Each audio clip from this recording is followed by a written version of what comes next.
আসসালামু আলাইকুম আমার প্রিয় শিক্ষার্থী ভাই বোন বন্ধুরা, তোমরা সবাই কেমন আছো? আশা করি মহান আল্লাহ তাআলার রহমতে সবাই ভালো আছো। আজকে আমি তোমাদের দেখাবো নবম শ্রেণীর চতুর্থ সপ্তাহের ইংরেজি অ্যাসাইনমেন্টের উত্তরপত্র। তো চলো শুরু করি। আমার কাছে এই মুহূর্তে তোমরা দেখতে পারছো চতুর্থ সপ্তাহের প্রশ্ন। এখানে রয়েছে ইউনিট 5 লিসন 1 থেকে সেকশন ডি, ইউনিট 5 লিসন 3 থেকে সেকশন ডি।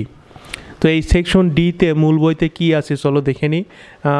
তোমরা মূল বইতে গেলে এরকম একটি দেখতে পারবে যে বক্সে কিছু ওয়ার্ড আছে এবং এখানে কিছু ফাঁকা ঘর আছে, তো সেটা তোমাদের পূরণ করতে হবে। তো আমি এটার উত্তরপত্র লিখেছি।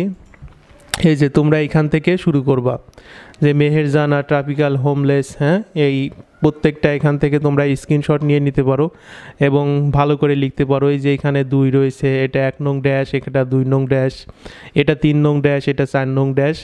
এটা তোমরা খুব ভালো করে মনোযোগ দিয়ে এইভাবে পরিপূর্ণভাবে লিখবা।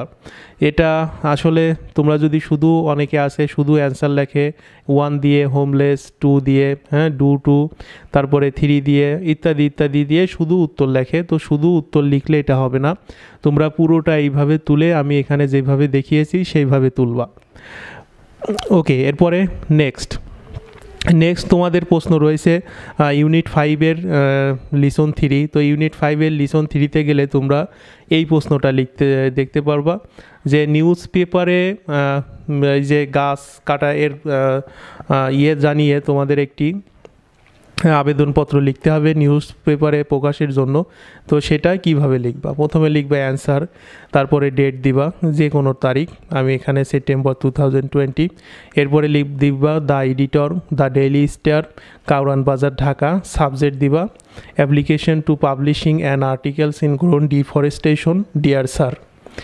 এই ডিয়ার স্যার লিখার পরে তোমরা এই ডিয়ার স্যারের পর থেকে শুরু করবা right due respect and honour, I would like to let you know that I am an, এগুলো পরিপূর্ণভাবে লিখবা। এখানে সিরাজগঞ্জের জায়গায় তোমরা অন্য কিছু দিতে পারো, সেটা কোনো ফ্যাক্ট না। এখানে দেখে দেখে পুরোটা লিখবা, তারপরে শেষে লিখবা ইওর ফেথফুলি সিগনেচার। এই পর্যন্ত এটা হলে তোমাদের উত্তর শেষ নয়। এরপরে মূল যে ডিফরেস্টেশনের যে আর্টিকেলসটা সেটা তোমাদের লিখতে হবে। এটা টাইটেল দিবা গ্রোয়িং ডিফরেস্টেশন ইন সিরাজগঞ্জ, এটা তোমরা যে কোনো স্থানে দিতে পারো। তারপরে লিখবা there are many problems in our environment, ইত্যাদি ইত্যাদি। এখানে যেরকম আছে ভিডিওটা ছোট করার জন্য আমি তোমাদের পুরোটা পড়ে শোনাচ্ছি না, তোমরা এখান থেকে দেখে নিবা, প্রয়োজনে স্ক্রিনশট নিয়ে লিখবা। এরপরে এইটার পরে তারপরে তোমরা এই ডিফরেস্টেশনেরই বাকি অংশটুকু, এইটা recently very powerful politician has occupied a big area in river bank, মানে নদীর একটা বিশেষ স্থান দখল করে আছে। অকুপাইড পলিটিশিয়ান, পাওয়ারফুল পলিটিশিয়ান, শক্তিশালী রাজনৈতিকবিদ, ইত্যাদি ইত্যাদি। তো এইখান থেকে তোমরা এইভাবে দেখে দেখে এই পুরোটা লিখবা এই নাম্বার অফ ট্রিজ পর্যন্ত। ওটা শেষ হবার পরে তোমাদের আরও একটি অংশ আছে, সেটা হচ্ছে এই অংশটা instead of firewood we have use to energy of making fire for others need, ইত্যাদি growing deforestation at any cost. তো এই ছিল তোমাদের নবম শ্রেণীর ইংরেজির উত্তর। আশা করি তোমাদের ভালো লেগেছে।